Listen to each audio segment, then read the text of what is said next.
Welcome to WITA's Friday Exchange, a media product of the Washington International Trade Association. Each week, we bring you inside the room with former trade negotiators and policy insiders to unpack the latest in trade and tariff developments, what's been announced, what's at stake, and what might come next. Imagine our speakers are sitting at a local pub after a tough week at the office or at the negotiating table, downloading with their colleagues about the latest developments in international trade. That's what we aim to bring you with WITA's Friday Exchange. New episodes drop every Friday. Subscribe on YouTube, Apple Podcasts, or Spotify to be the first to know when they go live. We've assembled an all-star group to give us an update on where things stand on U.S. trade policy, tariffs, negotiations, and the legal challenges facing the president's IEEPA tariffs.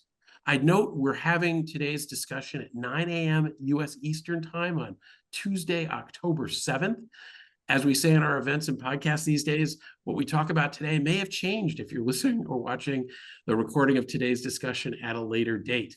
Welcome to four veterans of WITA discussions.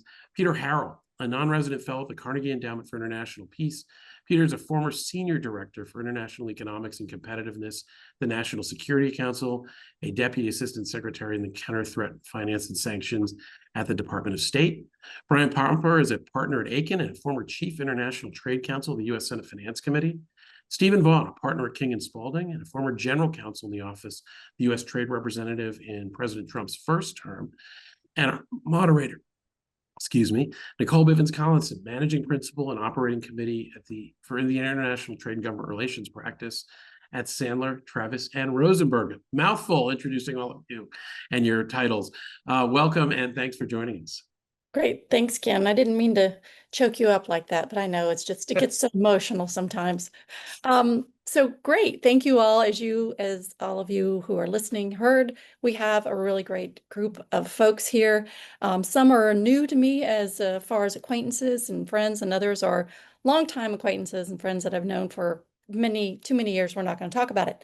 But we're going to take a look sort of at the trade policy and how it's kind of evolved, I would say. I mean, I've been doing this for 40 years now, so it has changed from the way I thought about trade policy and to where we are today. Like I used to always joke, I went to school, I got my master's in international affairs, and I never realized I was going to have to become a geopolitician, looking at geopolitics and how that might impact trade. And then I was going to have to become like a climatologist because I had to know whether or not there was a lot of evaporation and it was causing the lakes and the Panama Canal to dry up. And so the boats were having to come through with, not being so heavily laden and how that was impacting trade and slowing. So all these things started going in. But the other thing that changes it more than that, I think, is what type of administration is going on, or is it sitting in the seats here in Washington, D.C.?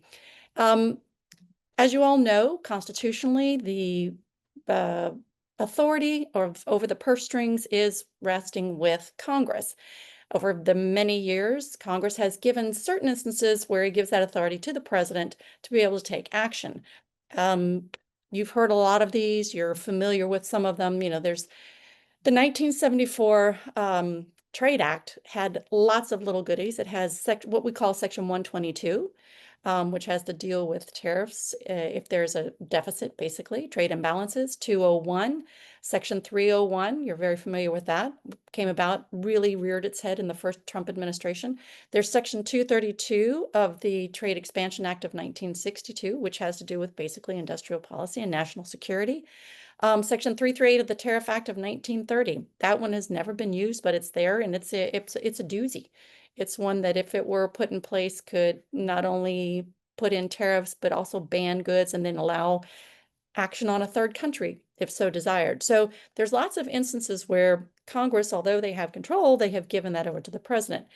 They also, in trade negotiations, historically have designed, excuse me, like giving the authority to the president to negotiate specific agreements. For example, they gave trade promotion authority to the president to negotiate the NAFTA originally, for the WTO, for the Colombia, Panama, South Korea, all these different free trade agreements.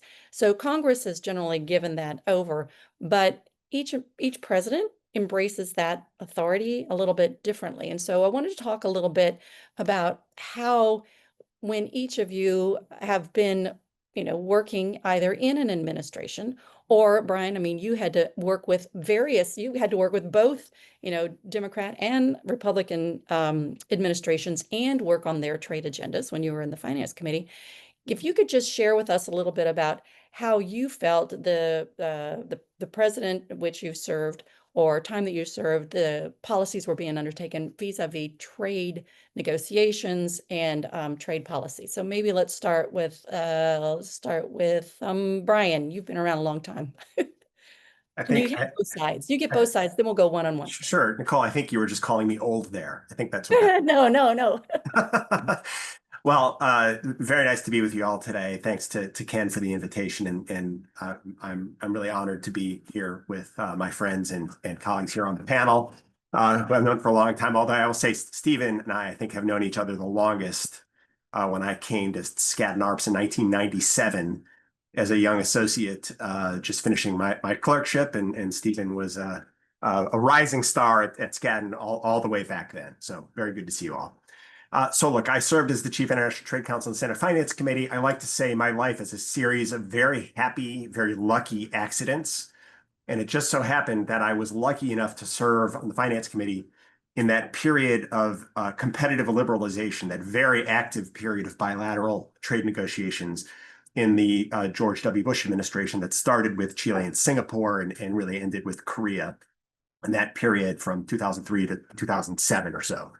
So how did it work? I mean, the administration, certainly we passed Trade Promotion Authority in 2002.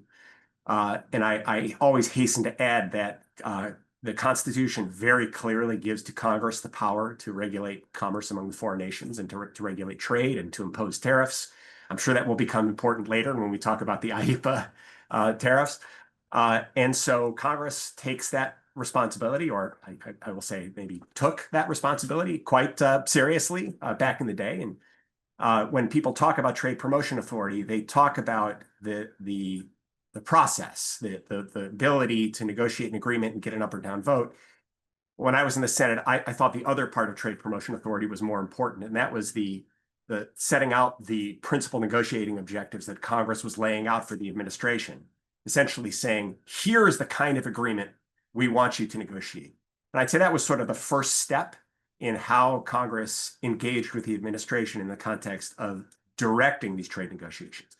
It is in our constitutional architecture, you can't have 535 members of Congress negotiating agreements with foreign countries. What you have is the president and USTR on behalf of the president negotiating this agreement, but directed by how Congress wanted the administration to go. And I'd say, I think the administrations, they took that direction pretty seriously, more or less.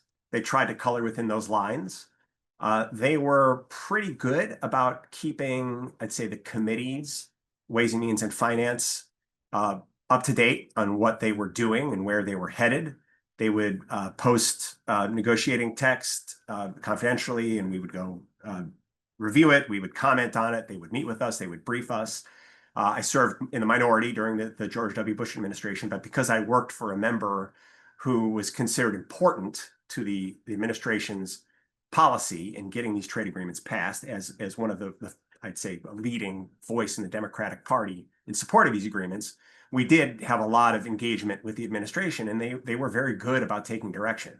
That's not to say they did everything Congress wanted on either side, to be clear. And you should ask the person who was my counterpart most of the time, Everett Eisenstadt, for then Chairman Grassley, whether they listened to everything Chairman Grassley said, and I guarantee you he would say no. But by and large, I mean, it was this cooperative arrangement where we tried to get as much as we could. The administration tried to get away with as much as they could get away with.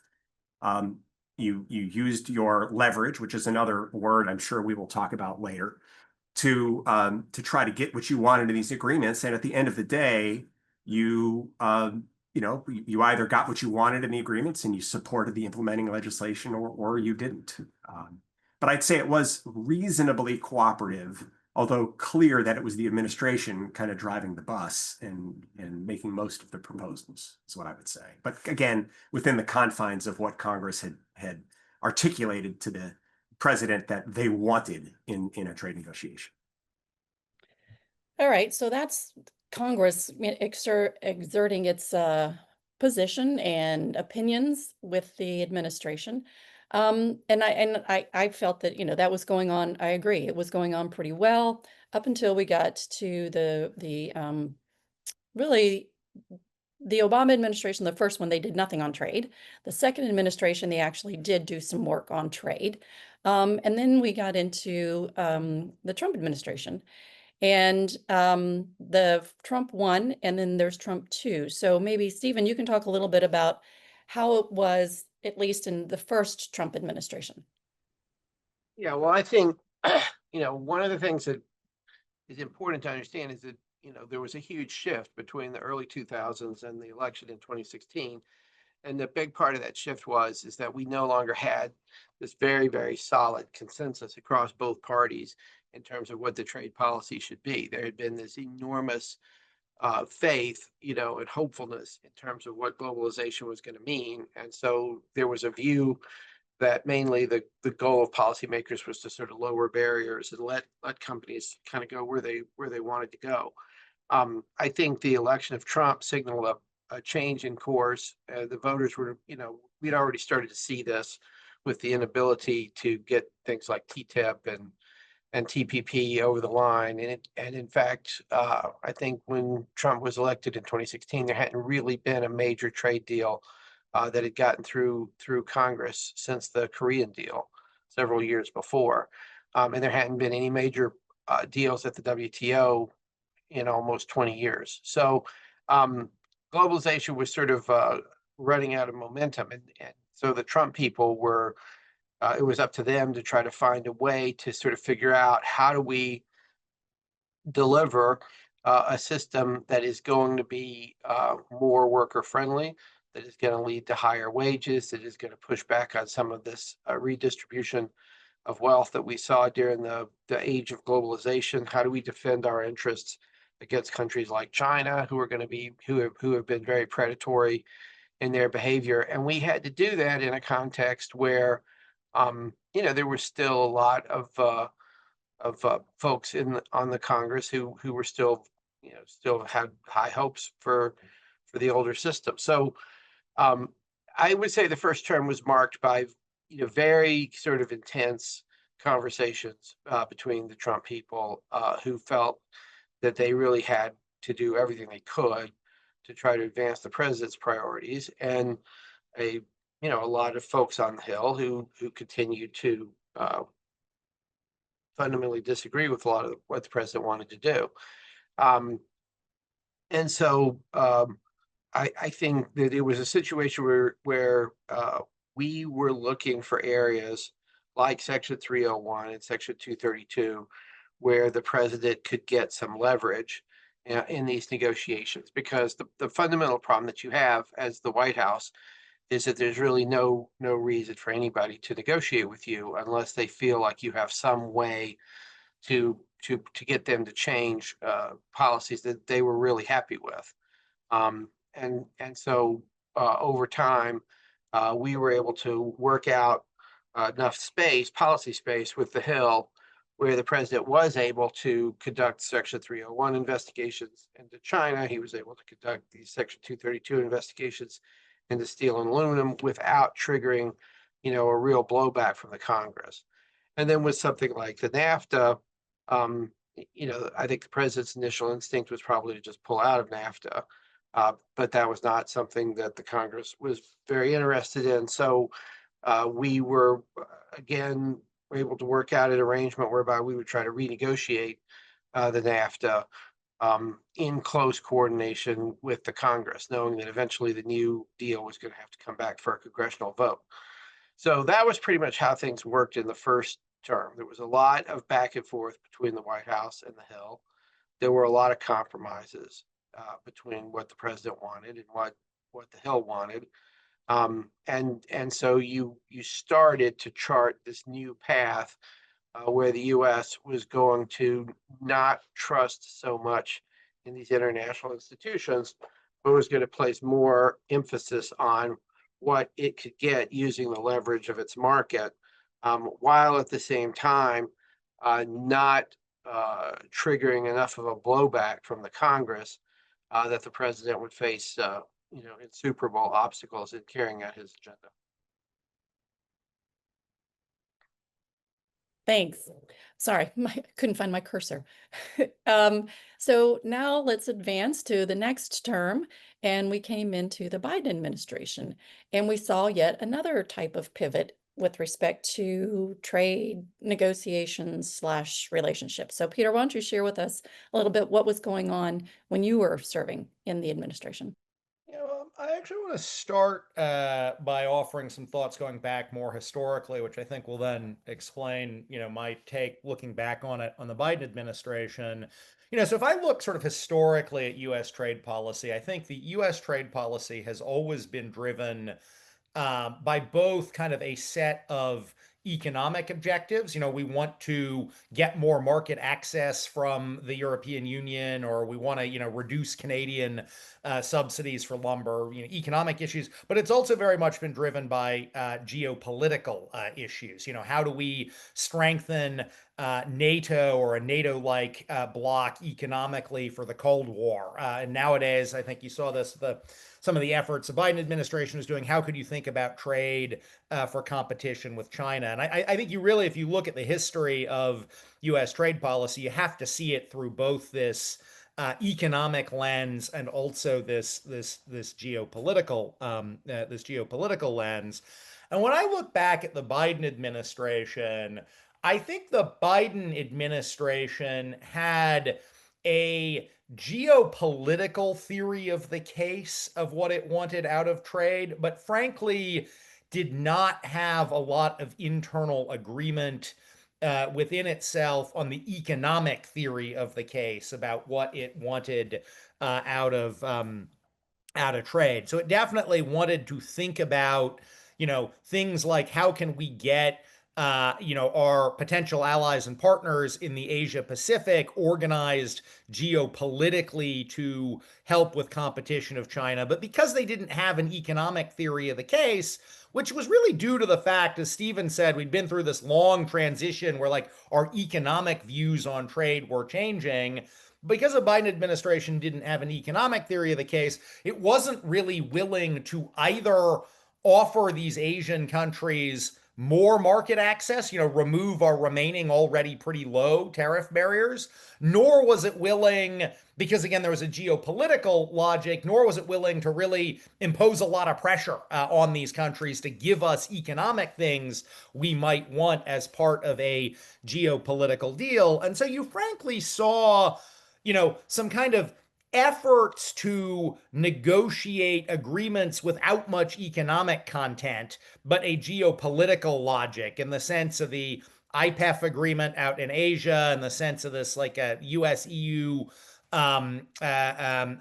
technology and trade council. But again, these were kind of how do we strengthen the geopolitics without a lot of economic content. I do think the one area where the Biden administration had a reasonably clear theory of the case on what they wanted economically was China, where they really were, I think, in some ways continuing what they inherited from the Trump administration. For many years, I think going back to the Clinton era of bringing China into the WTO, there'd been a geopolitical and economic theory of the case on China. Well, if we increase the trade relationship with them, it'll actually get them to behave more responsibly, both economically and politically. There'll be market liberalization. It'll provide opportunities for U.S. firms. And of course, what we saw in practice in the 2000s and 2010s is that just wasn't happening at all. Instead, China was continuing to subsidize and take advantage of our market access that we had given them in ways that were really adverse to American workers. So the Biden administration, I think, looked at China and thought, well, we're not going to get China to change. Like this idea that trade's going to change who they are just hasn't worked out. On the other hand, they are still a big economy and they're not going anywhere. So you saw the Biden administration adopt much more of what I think of as kind of a managed trade approach to China of we got to see if there are ways we can reduce our dependencies on them and sort of particular areas or products where we don't want to be dependent on them. That's why you saw them in 2024 increase tariffs on a set of discrete products with China wasn't really about changing China's behavior. It was about reducing our dependency on China in those particular areas. And then also why you saw all of this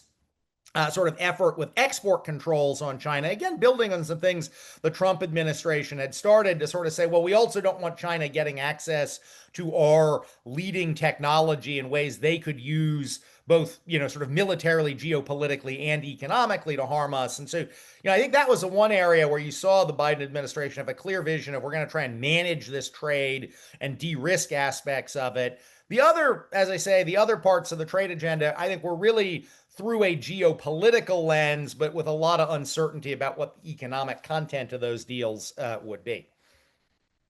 Yeah, that's what I was saying. Suddenly I had to become a geopolitician. I don't know what the word is. Looking at geopolitics, and I was like, this is not what I want to do. So now that brings us to the current Trump administration.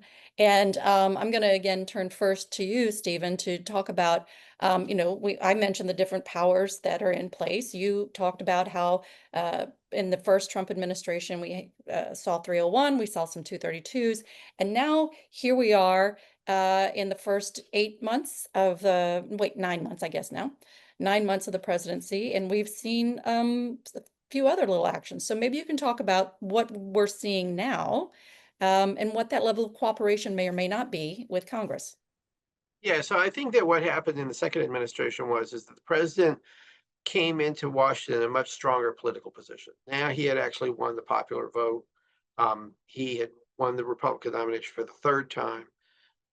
The parts of the country that tend to be where a lot of support in the Hill for free trade tends to come from the rural parts of the country because of the ag interests and the farmers. And yet those are the parts of the country that voted 65, 75, 80% for Trump.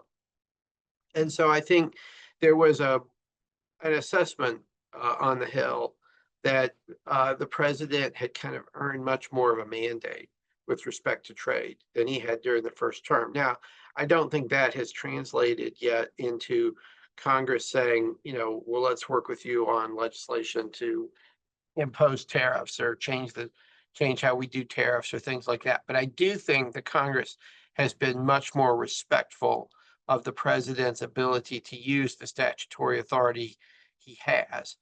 These kind of warnings that we kept getting in the first term about, well, the finance committee might hold hearings or the finance committee might take away some of these powers. The president has had to deal with that as much.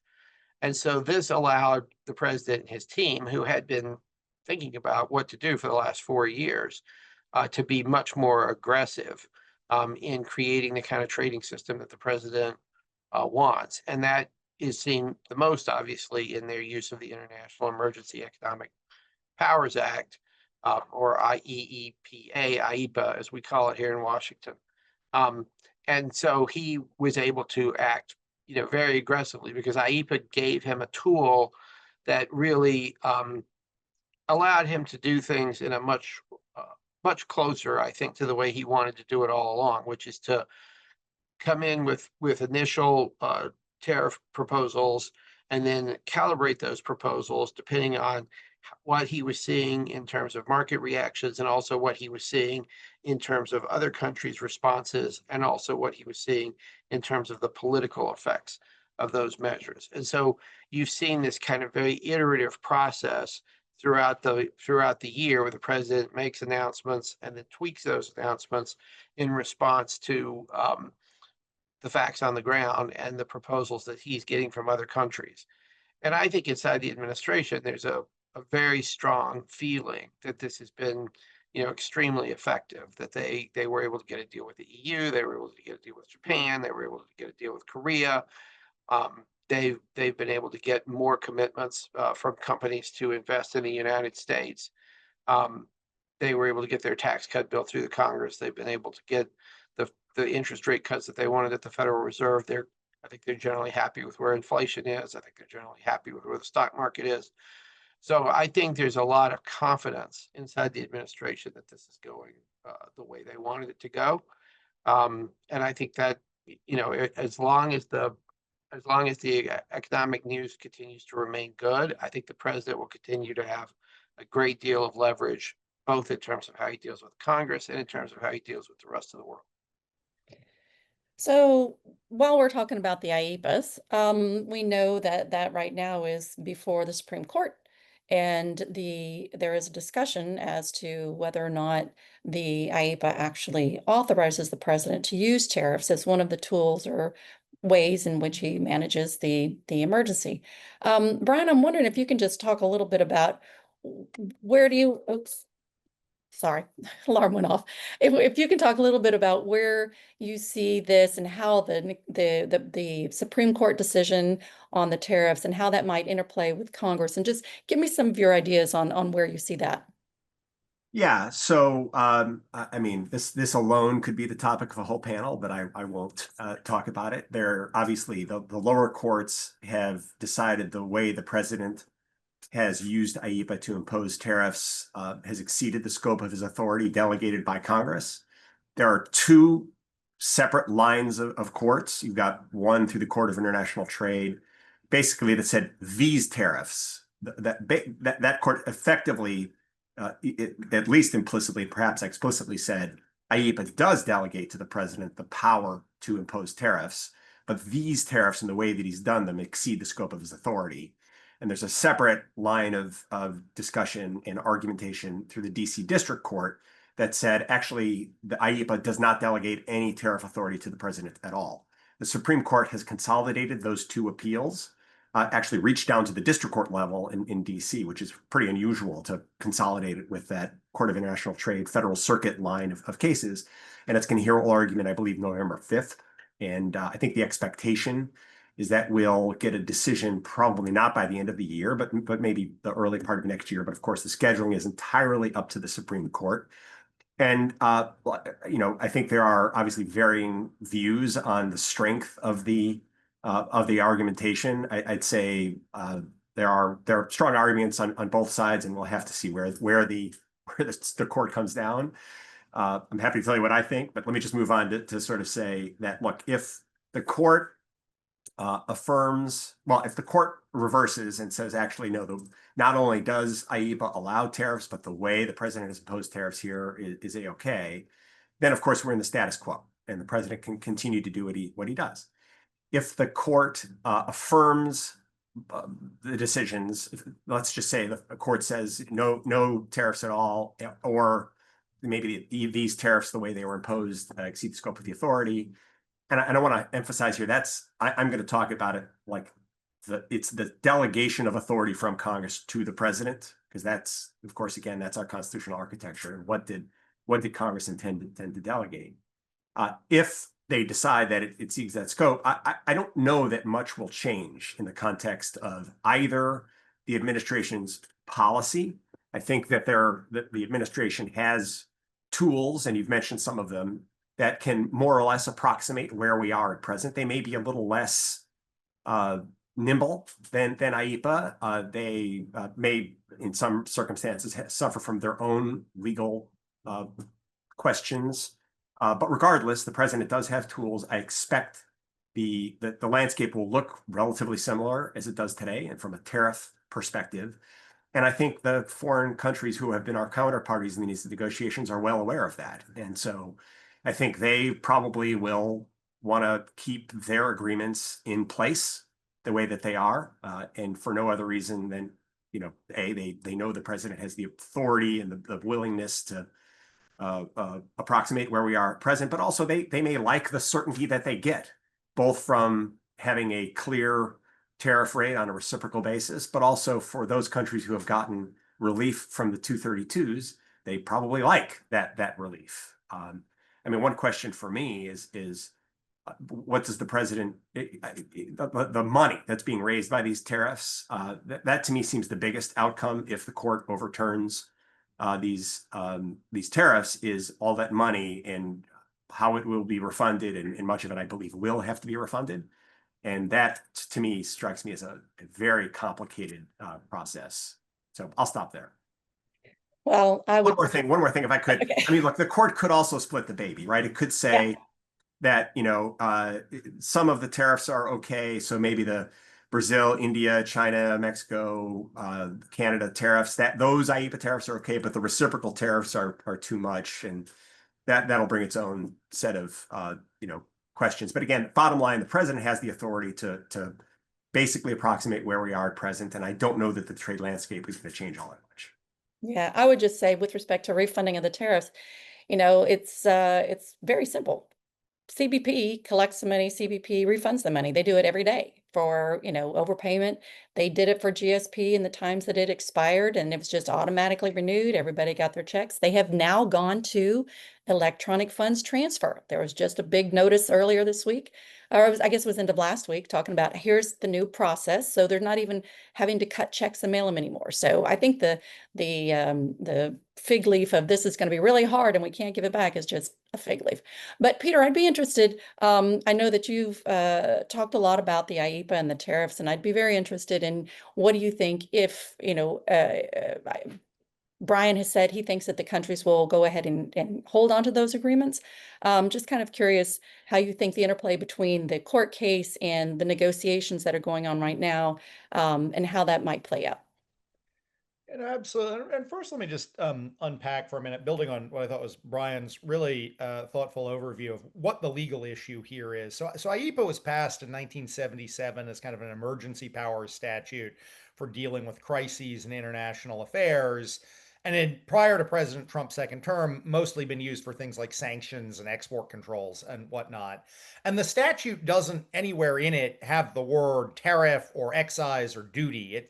The government's argument is IEEPA does allow the president to regulate, quote unquote, the importation or exportation of property. And so the government's argument is basically, well, regulate here means include, among other things, the power to, make subject to a duty. And the plaintiffs in the various cases against this basically say, no, regulate might mean a time, place, or manner type restriction, but doesn't mean include an authority to impose taxes. And there are a couple of other arguments at issue, but that's the core argument. At issue that I think the Supreme Court is going to decide this case on. Now, that said, I agree very much with Brian that well, if the Supreme Court strikes down these tariffs, they're going to be interesting questions about refunds. And does, Nicole, as you suggest, the government make it easy to get a refund, or does the government choose to make it difficult to get a refund? I think that they certainly could make it easy. Whether they will make it easy, I think, is a different, entirely different question. So, there'll be questions about refunds, and then there will be complicated questions about exactly how the president tries to recreate these tariffs under other authorities. I agree with Brian. He can probably recreate a good share of them under other authorities. It'll be complicated and it won't be as quick to impose, but he can recreate a good number. And in part because he can recreate a good number, I actually think from the perspective of finalizing these trade frameworks that have been announced and concluding other trade frameworks, I actually don't think the Supreme Court, a loss at the Supreme Court would be all that impactful on these trade deals. Because as Brian says, first of all, if you are, a Germany or a European Union or a Japan, you don't just care about the IEEPA tariffs. You also care about like the 232 tariffs, which are the tariffs on your car exports, which really matter to you if you're the European Union or Japan. And, one of the things you got as part of these trade deals was a reduction in car tariffs from 27.5% to 15%. So I think you basically stick to the deal both because you want to continue to get this relief on the non-IEEPA tariffs, and also because Trump will be able to recreate some of his, I think of at least half of the tariffs under other authorities. Now, that's not to say like countries will do everything exactly the same. I could see countries kind of going a little slow on some of the commitments they've made that are harder to implement, to sort of, buy some time while Trump recreates the tariffs under other authorities. So it's possible to me you might see a little bit of a slowdown of implementation of some of these deals, but I don't think anybody walks away. And I think ultimately they stick by the broad parameters of the deals even if they maybe try to, slow down a little bit on some of the politically harder things that they've committed to doing. Oh, that's interesting. Stephen, I wonder if you have any thoughts on this topic that you'd like to share with us. Yeah, I mean, I think Brian and Peter are largely right. I mean, look, I think it's safe to say that the EU and Japan and these other countries had access to really, really good trade counsel when they were having their negotiations with the White House. And I think, they made it would have been very easy for them to say, we're not going to negotiate until we see what happens at the court. And we think the IEPA decision is going to make a big difference. And I think they were smart to recognize that the president will still have a lot of leverage, whatever happens with IEPA. And I think they were smart to go ahead and cut their deals. And I think, as Brian points out, I think they're going to want to preserve those deals. I think the administration will want to preserve the deals as well. So, I agree with all of those points. I do think, I guess I would just make two other observations. One, I think, that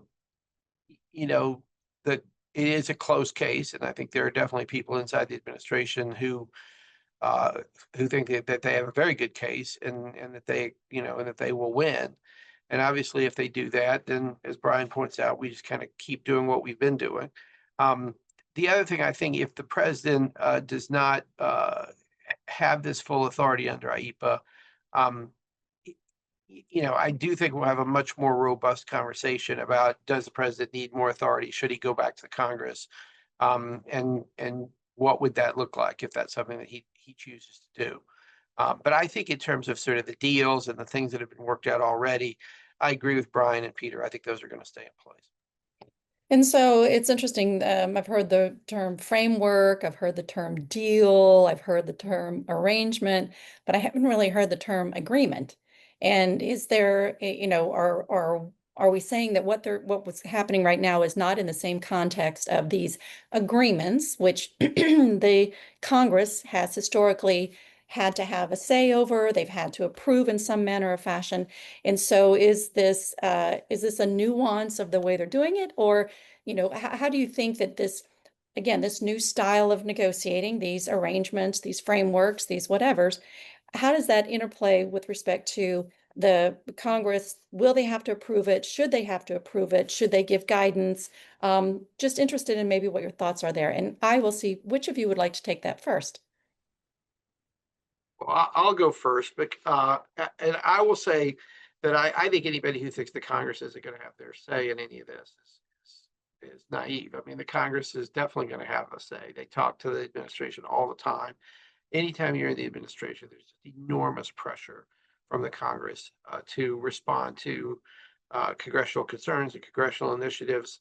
And so I think that, I think whether or not it actually goes to Congress for a vote, I don't think Congress always likes to vote on things. I think there's a lot of situations where Congress would prefer to just simply confer with the president. And as long as the president is acting along the lines with the way Congress wants it to do, I think Congress is just as happy not to actually, have a voice vote or a record vote and go on the situation. So I think that I just don't think any president is really going to be able to maintain a trade policy in opposition to real frustration and opposition from the Congress. I just don't think that's ever going to be sustainable. And so I think at a minimum, you have to have a policy that the Congress is like, we're willing to give this a chance. And I think that's basically where they've worked things out between the president and the Congress, at least for now. And my guess is that for a while now, I think most people are going to conclude that the way we've been doing things this year is more effective and certainly more efficient than going through the entire TPA process. And I think you're going to see more of these type of arrangements as opposed to the old, formal TPA type deals. Anybody else have any thoughts on that? I'll add a couple of points. So first, it was interesting for me to hear Stephen comment that if the president loses at the Supreme Court, I think there's going to be, that he thinks there might be some robust discussion about going to Congress for more authorities, because that has also been my view. I mean, I think Congress, as Stephen says, Congress actually in many ways doesn't want to have to vote on these trade policies because on the one hand, they like being able to say both, well, we appreciate like the additional market access Trump has won, but also we don't want to have to, vote on something that could be portrayed as hiking taxes on, whatever kind of import, that our constituents care about. So I actually think Congress, and so I agree with Stephen in some ways, Congress likes the current outcome. That said, if the president does suffer a loss, well, he has other authorities. I think there will be some robust discussion about should Congress enact something on the authority, should Congress, at least ratify the parameters of a couple of these deals. So I think things could get more interesting in Congress. I also think that over the mid to longer term, especially if Congress changes whether or not the president wins this particular court case, I think that if Congress changes partisan control, you are probably going to see some fighting there on authorities and responsibilities kinds of issues. So I do think that, as Stephen says, at the end of the day, Congress is going to continue to have a role on this. Congress is potentially going to want to be exercising its authorities and its role more robustly going forward. And I don't think trade is going to just be sort of forever an executive branch issue. That said, I also want to pick up on something Stephen said. One of the things that has made trade negotiations so complicated in the past, and I look back to the Obama administration trying to negotiate the Trans-Pacific Partnership. And I think part of their challenge there was just like the kind of gas had run out of the car on these market liberalizing agreements. I think that was one of their challenges. But I think another part of their challenge is when you go to Congress to get negotiating parameters up front, Congress gives you this kind of impossibly long wish list of negotiating things you should try to pursue that just in the real world is very, very hard to achieve all of them. And I think in a way, one thing that Trump has been able to do with these deals, in addition to, being able to very substantially increase tariff rates to generate on short order a lot of leverage, he also has been able to decide kind of on a relatively smaller number of things he actually wants out of these deals.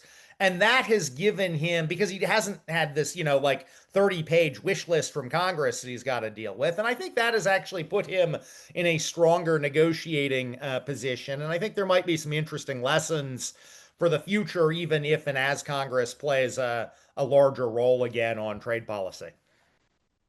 Nicole, just like a couple thoughts. I agree. If there were to be a loss at the Supreme Court, there would be congressional interest in doing something. There has been some discussion on the Hill about legislating a 10% baseline tariff across the board. I think that would have some difficulty passing, but nevertheless, there is discussion along those lines.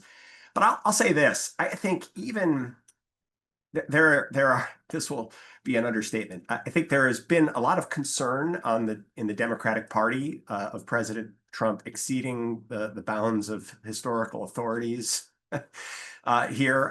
But I would say in the context of trade policy, those sorts of concerns, I think, also exist among some in kind of the more traditional, kind of what I think of as more traditional, kind of pro-trade, globalist type Republican in Congress. I think there was discussion, perhaps quiet discussion, during the Biden administration among some Republicans about the desire to rein in some of the authorities that Congress has delegated to the president over the years, precisely because of a concern that they're too broad, they're too vague, there's no time limitations. There's I think a sense that there's not as much congressional control over trade policy as I think President Trump's first term, and certainly now the second term, has laid bare. So I think that is definitely a conversation, perhaps in some future administration, maybe if there's a change in Congress,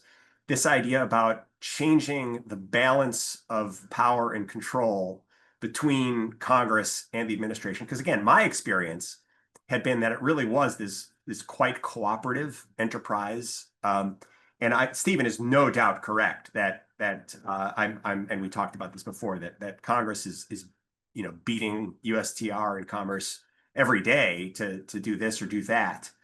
But at the end of the day, the president really does have the authority, and Congress doesn't have much control. And these tariffs there's no time limit. There's very little that Congress can do about them in any real sense. And I think that is definitely something I think a future Congress is at a minimum going to think pretty hard about. So there may be some changes to the authorities, but in one sense, I think I'm hearing Stephen saying that it would be changes to the authority to allow the president to be able to take more action in the direction that he wants to go. And I think, Brian, what I'm hearing from you is there might be changes to the authority to try to put more guardrails up on the whatever actions that the president might take. So I think, who knows? And of course, the wind may blow depending on who has the majority, right? Well, I should clarify, I certainly do not think if the president loses the IEPA case, right? I do not think that he's going to get that same type of authority again. Okay. I mean, anytime you go to the Congress and you sort of negotiate with them for anything, right, you're going to have to give some things up in order to get some things. But I certainly agree with Peter. I think that the TPA process has become very clogged and difficult and unwieldy. And people forget TPA was originally designed to encourage deals and to make it easier to do deals with the United States. And over time, TPA really became something that made it very, very difficult to negotiate with the United States. And it was significant, I think, that even in the Obama administration, they decided that the smartest thing to do with something like TPP was to just negotiate it outside the TPA process and only then come back and try to work it through Congress. So I don't think the president will have the same amount of authority if he loses IEPA as he does now. But I do think until we have a new consensus on what to do about trade, I think all parties are going to sort of show more flexibility than we had a few years ago. No, I think that's interesting. And one of the next, in addition to these bilateral negotiations that are happening with the various countries under the auspices of the IEPA tariffs, we also have the review of the USMCA. And I understand that, later today, there's going to be a panel really diving into that. But I would just kind of like for us to touch on it and get some ideas of how you think going into, because we saw in the first Trump administration, right, a renegotiation of the NAFTA become the USMCA. And now we're in a position where we're at the 6-year review. And the question is this a renegotiation? Is it just a review? Is it going to be a rehashing of old wounds that weren't, picking off the scabs because they may have healed over, but they're still bothersome? Or is it going to be really trying to move forward with addressing some of the newer things in trade? I mean, I had always envisioned that having this 6-year review, I thought was a great thing because otherwise we have a still picture, right? We have a picture in time. We don't have a movie, and things evolve, things change. There's, new kinds of trade, there's new products, there's AI, there's all these different things that may evolve. And so I would be interested in what your all's take is on how this review will move forward, if it's a renegotiation, if it's going to be really trying to address the new things, or if it's going to be just a bunch of picking scabs. Let's see. So, first of all, I want to agree, Nicole, with something you said, which I think that the fact that the first Trump administration, Stephen, maybe it was your idea, was pushed very hard for a time limit to USMCA and a review process, but frankly, a very long time limit that provided business some stability, I think is a very important innovation and I think should be copied into future trade agreements, because the practical reality is unless you have a review process and some kind of sunset, if one party gets unhappy with the trade agreement, but the other parties are happy, like there's not really any pressure on the happy parties to renegotiate. And, actually just pulling out is very, very hard of these things. So I actually think this was a very good innovation on the part of the first Trump administration, and something I think is useful to carry forward. Again, realizing these review processes and timelines need to be long enough that an agreement will provide stability for companies that are making complicated cross-border investment decisions and cross-border commercial decisions. In terms of the review itself, and I'd love to hear Stephen and Brian's views. I mean, it seems to me that you hear James, the administration may be deciding between a couple of different models that it wants to pursue with this renegotiation. So, I hear USTR Jamison Greer, he'll sometimes talk about this idea of a fortress North America, which I take as an idea that we would continue to maintain relatively low barriers within North America, but in exchange, we'd like to see Mexico and Canada raise some additional barriers of their own, particularly to China. And we're actually seeing the Mexicans begin to do this in a couple of areas just over the last couple of months. So it's kind of an idea that we would continue to have a pretty integrated North American base, but with maybe some higher collective walls externally. And that to me strikes me as one model that is clearly under consideration from the U.S. perspective for this renegotiation. There are obviously a number of bilateral, you might call them irritants or challenges, that also I think there's a lot of interest in seeing worked out through this renegotiation, whether it's the Canadian dairy issues that the president keeps bringing up, or lumber issues, or ongoing Mexico issues, and vegetable issues. There are definitely some bilateral issues here to be worked out, but I also think there's just this really interesting strategic concept the administration is thinking about of kind of fortress North America. Yeah, I don't want to claim credit for the time limit. That was Ambassador Lighthizer idea, but I thought it was a good idea, and I think it is a useful idea now. Nicole, in terms of what I think is going to happen, I think Peter's, I think it's going to be a very challenging negotiation. I think that, it's important for everybody to understand the president's always been skeptical of these type of deals. They're more popular I think they're generally more popular on the Hill than they are in the White House these days. And I don't think it's going to be that easy to convince the president that the deal has been adjusted in a way that he thinks is really in the full interest of the United States. I certainly think that Peter has correctly heard, Jameson's message, which is that if Mexico and Canada want to maintain these type of relations with the United States, they are probably going to have to show a willingness to take policies so that Mexico and Canada cannot be used as platforms for China to attack the U.S. market. I don't think the Americans are ever going to give Canada and Mexico that type of an opportunity. And so I expect a fairly robust negotiation, Nicole. I don't think it's just going to be little tweaks and drabs here and there. I think it's going to be pretty comprehensive in terms of the asks that are coming from Mexico and Canada. Yeah, let me just really quickly add in here. I agree entirely. I think it is much more of a renegotiation than a review. I think just a couple of quick points. Of course, we do have these separate bilateral negotiations that are ongoing, both U.S. Canada and U.S. Mexico.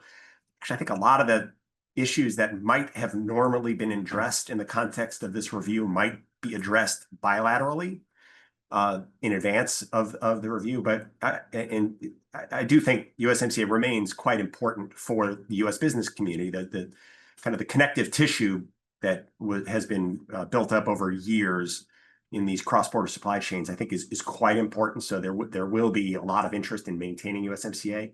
My understanding is the president it has, in some respects, kind of soured on really what was his project, USMCA, because I think was hoping or had thought that it would reduce the trade deficit with Mexico in particular. And in fact, I believe the trade deficit has gotten worse in the period since USMCA passed. And I think that has made a big impression on him.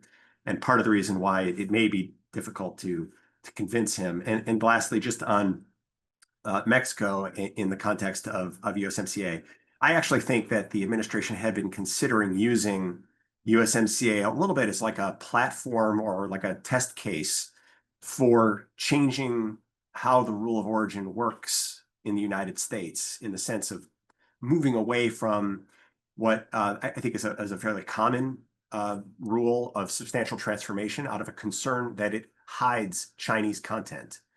And that really where USMCA is I think likely to go is this idea that you need to understand what kind of percentage of Chinese content exists in the products that you are injecting into the US supply chain, and that perhaps some percentage, throwing it out, 30%, let's say, is too much Chinese content in order to be considered a product that would be afforded USMCA provisions. So that I think is something that will certainly at a minimum be discussed. Yeah, I think, I work with a lot of folks in the private sector, and business hates uncertainty. And it has been nothing but uncertain for many months. And I know that companies, I feel sometimes I hear the calls all the time about how this has stopped. They were going to invest, and they thought the idea was to get out of China and to come and, start investing here, but then they have to export the machinery, and they've got tariffed on the machinery. So now they're not going to do their expansion plans, or they're not going to do the new investment plan. So I just feel like everyone's almost frozen in their tracks until I don't know what time and point in the future. But we definitely see that there's ongoing negotiations. We definitely see that by drips and drabs, we learn little bits about the different agreements. I mean, the EU, we've got some information, but there's still ongoing talks on steel and aluminum. And so, I think in this environment, it is difficult not only, looking at the other countries and how they're trying to figure out their relationship with the United States. I think companies are trying to figure out what is their relationship with the United States. And unfortunately, I think that sometimes because of the uncertainty and the constant changing, some of them are just electing, what, I'm just going to stay put. I'm going to stay where I am. And many times that's China. And I'll deal with these tariffs. And then when the dust settles, then maybe I'll try to figure out where to go. So I think we got a lot on our plates coming up in the near future. And I definitely want to thank all of you, each of you, for your input, your opinions. I know that you've got experience. It's good to hear some of the experience. And I think it's going to be exciting, if nothing else, for the next couple years. And I am very interested, of course, as a trade nerd, to continue to see where we might end up, even by the end of this week, by Friday afternoon at 5 o'clock. It's like, I'm going to please get through the weekend so I can go home or go play tennis or something. But it's always exciting, if that's the appropriate word. But thank you so much for your time, your knowledge, wisdom, talents, and sharing your treasures of everything you've done with us. Thank you, Nicole, Peter, Stephen, Brian. Really appreciate you guys joining us today and sharing what you know and providing important context for our guests. Thank you for watching and listening to WITA's Friday Exchange, a media product of the Washington International Trade Association. If you haven't already, be sure to subscribe on Apple Podcasts, Spotify, or YouTube. New episodes drop every Friday, and you'll be the first to know. Thank you for joining us, and we'll be back next week with WITA's Friday Exchange.